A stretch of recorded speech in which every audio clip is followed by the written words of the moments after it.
साथियों नमस्कार, मैं अवनीश सिंह टारगेट विथ अवनीश पर आप लोगों का फिर से बहुत बहुत स्वागत करते हैं। साथियों, पर्यावरण के क्रम में आज चौथा जो है हम डालेंगे और इकोलॉजी और इकोसिस्टम से जो है ये हम पढ़ा चुके थे।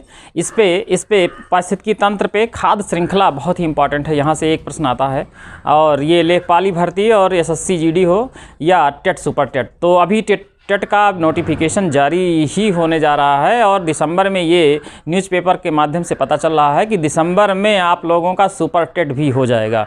यानी बहुत जल्दी, पिछले 2018 में पेपर बहुत जल्दी हुए थे, बहुत जल्दी रिजल्ट भी हुआ था और जल्दी नियुक्ति पत्र भी दिया गया था। इस बार भी शायद ऐसा ही हो। तो मित्रों, बहुत तेज़ी से बढ़ना है और जो है ये पर्यावरण जो कि अहम हिस्सा है टेट का जो है एक पार्ट है। 5 हिस्से में एक हिस्सा पूरा 30 नंबर का आना है और सुपर टेट में भी तो बहुत ज़्यादा इसका हिस्सा है। और हमने जैसा कि बताया कि इतना इम्पॉर्टेंट टॉपिक ये है पर्यावरण कि किसी भी कंपटीशन में पीसीएस, आईएएस या जितने भी कंपटीशन है उसमें से 4, 5, 6 प्रश्न तो यहाँ से निश्चित तौर पे मिलना है। और तो इसलिए इसको ध्यानपूर्वक हम लोग पढ़ें और इसकी तैयारी करें। तो आज हम पारिस्थितिकी तंत्र में खाद्य श्रृंखला, फूड चेन इन इकोसिस्टम, ये हम पढ़ना शुरू करेंगे। हमने एक पिरामिड बताया था कि पिरामिड में इस तरह एक पिरामिड बताया था। पिरामिड के बाद अभी हम बताएंगे एक पिरामिड बनाया था। इस पिरामिड में सबसे पहले मैंने कहा था उत्पादक और उत्पादक के साथ साथ उत्पादन के बाद ये प्रथम श्रेणी के उपभोक्ता या प्रथम श्रेणी, द्वितीय श्रेणी,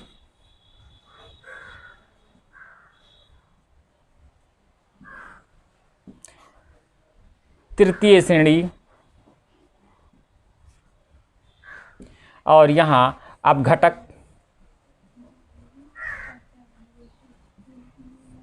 या डिकम्पोजर या डिस्ट्रॉयर भी कह सकते हैं। ये प्रथम श्रेणी के उपभोक्ता हैं, ये द्वितीय श्रेणी के उपभोक्ता और यह तृतीय श्रेणी के उपभोक्ता।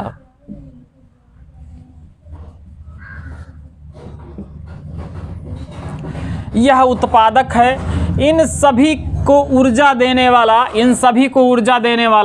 सूर्य या सौर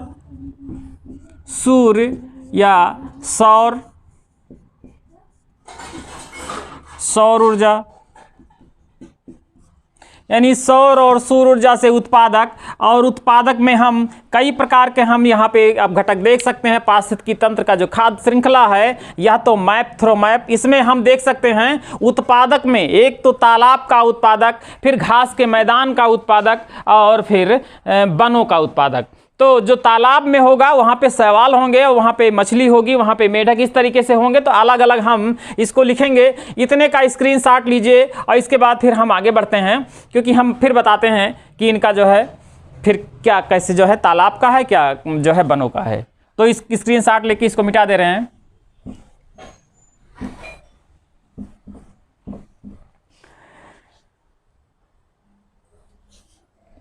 और इस पर आधारित कुछ प्रश्न 2-4 हम देख लेंगे तो हमें इंपॉर्टेंट पता चल जाएगा। तो यहां पे सबसे पहले हम देख लें तालाब। एक तालाब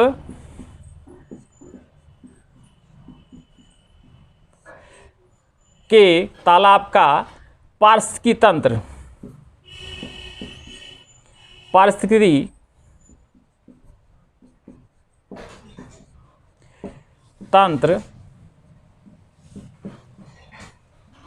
का तालाब के पारिस्थितिकी तंत्र का खाद्य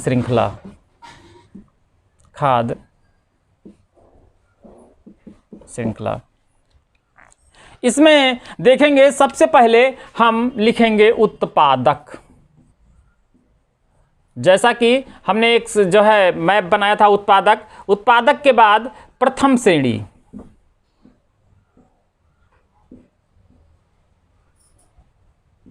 फिर द्वितीय श्रेणी, फिर तृतीय श्रेणी। और यहाँ पे हम उच्च मांसाहार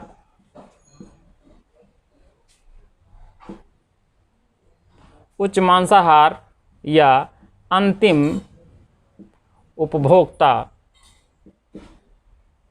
भी कह सकते हैं। उत्पादक प्रथम श्रेणी, द्वितीय श्रेणी, तृतीय श्रेणी, और ये उत्पादक को छोड़ करके ये सब प्रथम श्रेणी का उपभोक्ता है, ये उपभोक्ता है। यह भी द्वितीय श्रेणी का उपभोक्ता है और यह तृतीय श्रेणी का उपभोक्ता है। और उच्च मांसाहार इस तरीके का हम देखेंगे, और इन सब का अंतिम रूप से जब ये डिस्ट्रॉय हो जाएगा, मर जाएगा, तो अंतिम रूप से इनका अपघटक हो जाएगा, जो जीवाणु और कवक के द्वारा इनका डिकम्पोज कर दिया जाता है, डिकम्पोज होके, और ये फिर मृदा में मिल जाते हैं। और मृदा में मिलने के बाद फिर वैसे खाद्य श्रृंखला का एक फिर जो है फिर उत्पादक में, यानी कि मृदा जो है वो घास के मैदान को और उर्वर कर देता है। तालाब इस तरीके से एक उर्वरता मिलती है और फिर खाद्य एक श्रृंखला बन जाती है। तो सबसे पहले हम तालाब में देखते हैं, तो तालाब का सबसे पहले हम देखेंगे क्या मिलता है। तालाब में शैवाल मिलता है, ये उत्पादक में हो जाएगा शैवाल, और इसको सबसे पहले जलीय पिस्सू प्रथम उपभोक्ता हो जाएगा। जलीय पिस्सू यह प्रथम उपभोक्ता हो गया, और इसको जो खाएगी छोटी मछलियां, और छोटी मछलियों को खाएंगी बड़ी मछलियां,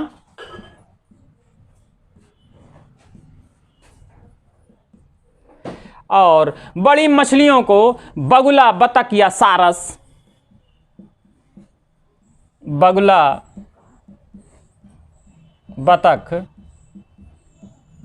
या सारस, इस तरीके से हमारा बन गया। ये शैवाल उत्पादक हो गया, यह जलीय पिस्सू प्रथम श्रेणी का उपभोक्ता हो गया, और द्वितीय श्रेणी छोटी मछलियां हो गई, और तृतीय श्रेणी बड़ी मछलियां हो गई, और उच्च मांसाहार और ये बगुला बतख और सारस हो गया। इस तरीके से हम देखते हैं। और एक और देख सकते हैं इसी में, क्योंकि शैवाल के अलावा कुछ पेड़ पौधे छोटे छोटे ऐसे होते हैं तालाब में, जो कि उनका भी जो है ये खाद्य श्रृंखला बनता है। जैसे कि पेड़ पौधों को कीड़े मकोड़े, जो छोटे छोटे कीड़े मकोड़े होते हैं वो खाते हैं, कीड़े मकोड़े। और इन कीड़े मकोड़े को मेढक, और इस मेढक को सांप, और सांप को यही बगुला सारस।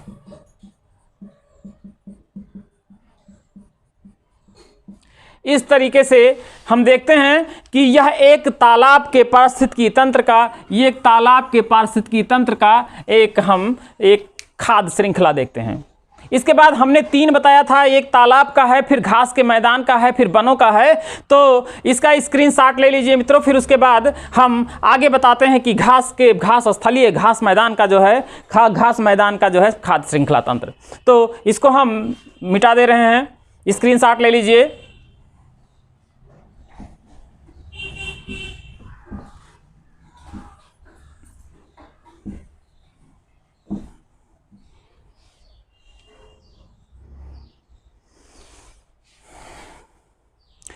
अगला बी है, उस पे ए हेडिंग डाल लीजिए, इस पे बी डाल लीजिए।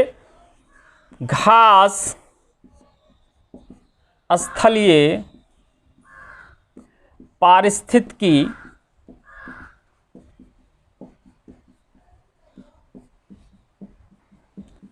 तंत्र के खाद्य श्रृंखला।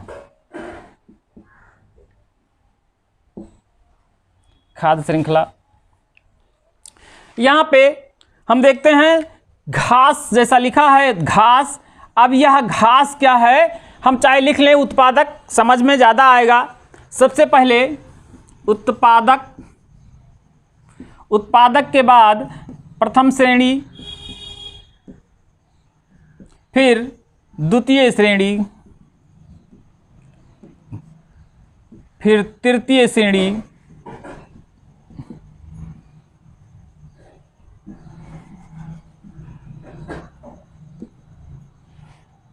और तृतीय श्रेणी के बाद उच्च मांसाहार मांसाहार या अंतिम उपभोक्ता।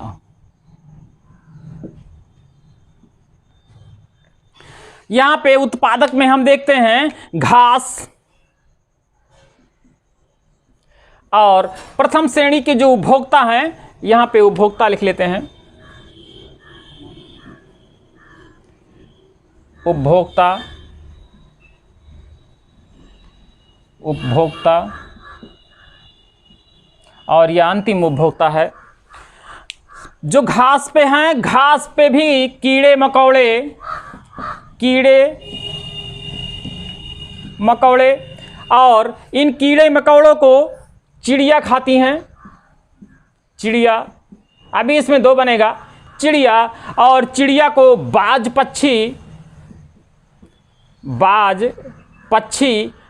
पक्षी इनको खाता है। और उच्च मांसाहार में गिद्ध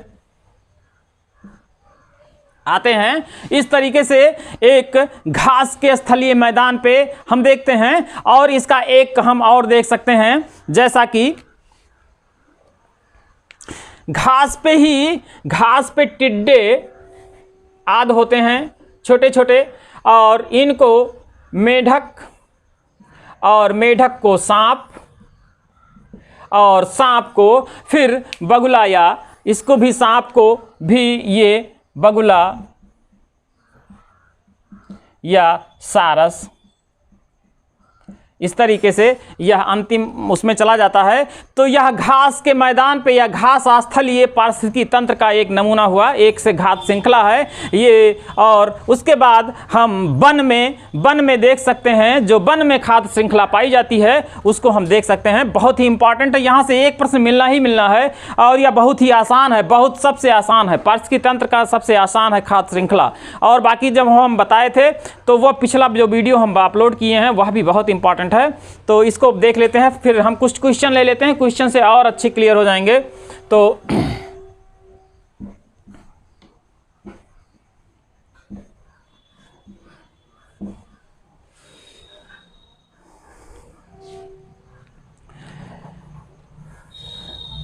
अब हम सी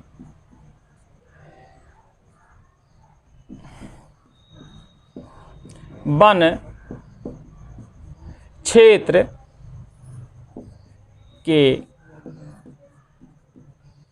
पारिस्थितिकी तंत्र, वन क्षेत्र के पास की तंत्र का खाद्य श्रृंखला।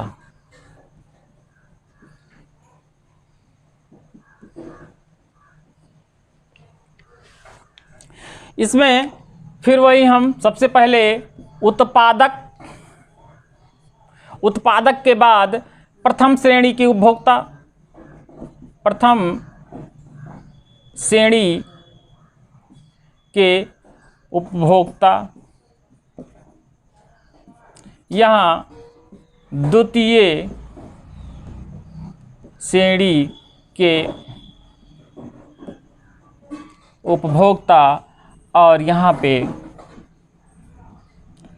तृतीय श्रेणी के उपभोक्ता, और यहाँ पे उच्च मांसाहार या अंतिम उपभोक्ता।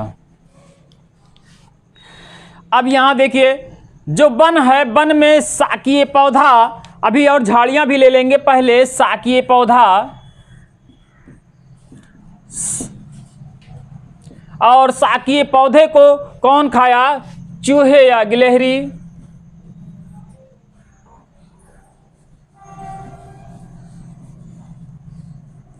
और चूहे और गिलहरी, इनको, चूहे को बिल्ली, और बिल्ली को जंगली कुत्ता,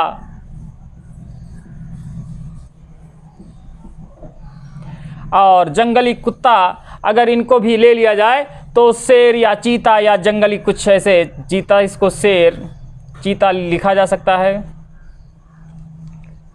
फिर शाकीय पौधा के अलावा यहाँ पे हम झाड़ियाँ ले लें।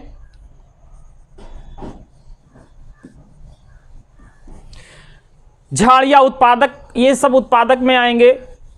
प्रथम उपभोक्ता, द्वितीय उपभोक्ता और यह तृतीय उपभोक्ता और यह उच्च मांसाहार। तो झाड़ियाँ खरगोश, और खरगोश को भेड़िया या लकड़बग्घा,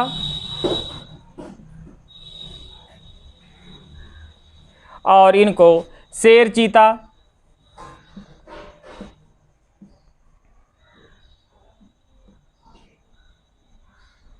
इस तरीके से हम ये खाद्य श्रृंखला देखते हैं। और कुछ वर्ग, जैसे इसमें हमने मनुष्य वर्ग को नहीं डाला है, क्योंकि मनुष्य वर्ग ऐसा है जो कि वह सर्वाहारी है। लेकिन अगर प्राकृतिक दृष्टि से देखा जाए तो मनुष्य चूंकि पेड़ पौधों पे आधारित है, उत्पादक के बाद भी मनुष्य हो सकता है। और यदि मनुष्य किसी मांसाहार का भक्षण करता है तो वह द्वितीय, या अगर जो है कुछ ऐसे भी हैं जिनका जो है तृतीय में भी जा सकते हैं, लेकिन द्वितीय उपभोक्ता के रूप में होगा। जबकि हम देखते हैं कि सांप कहीं पे तृतीय उपभोक्ता के रूप में है और सांप को बाज और बगुला खाता है। तो सांप एग्जाम में बहुत आया हुआ है और शेर चीता बहुत आया हुआ है। फिर खरगोश या उत्पादक बहुत आया हुआ है कि इसमें से कौन सा उत्पादक है। फिर अगर ये प्रश्न आता है कि इन सब में जैसे जल है और वायु है, और जल वायु के अलावा स्थल है, अगर इन सब में पारिस्थितिकी दृष्टि से सबसे बड़ा देखा जाए तो वह जल यानी समुद्र तल का, समुद्र को अगर देखा जाए तो पारिस्थितिकी तंत्र से सबसे बड़ा रिच है। तो अगर ऐसे सवाल आए हुए हैं इसमें पारिस्थितिकी में सबसे बड़ा धनी या सबसे बड़ा क्षेत्र कौन सा है, तो वह समुद्र स्थलीय क्षेत्र होगा। तो इस तरीके से कई एक प्रश्न और बनेंगे ये पारिस्थितिकी तंत्र पे, और प्रथम द्वितीय तृतीय उपभोक्ता के रूप में। हमको लगता है आप लोगों को ये अच्छे से समझ में आ गया होगा। और अगर कहीं किसी कारणवश आपको समझ में नहीं आएगा तो कमेंट बॉक्स में जरूर डालिएगा, और अगर समझ में आया है तो भी कमेंट करिएगा। और साथियों, कमेंट के साथ साथ आप सब्सक्राइब नहीं करते हैं, देख लेते हैं लेकिन सब्सक्राइब नहीं करते हैं, तो साथियों मित्रों सब्सक्राइब भी करिए, और सब्सक्राइब के साथ साथ आप शेयर और जो है लाइक भी करिए अगर पसंद आया हो वीडियो। और साथियों इसी के साथ हम वीडियो अगला क्वेश्चन आंसर, इसी पारिस्थितिकी तंत्र पे क्वेश्चन आंसर लेके आएंगे। साथियों नमस्कार, जय हिंद।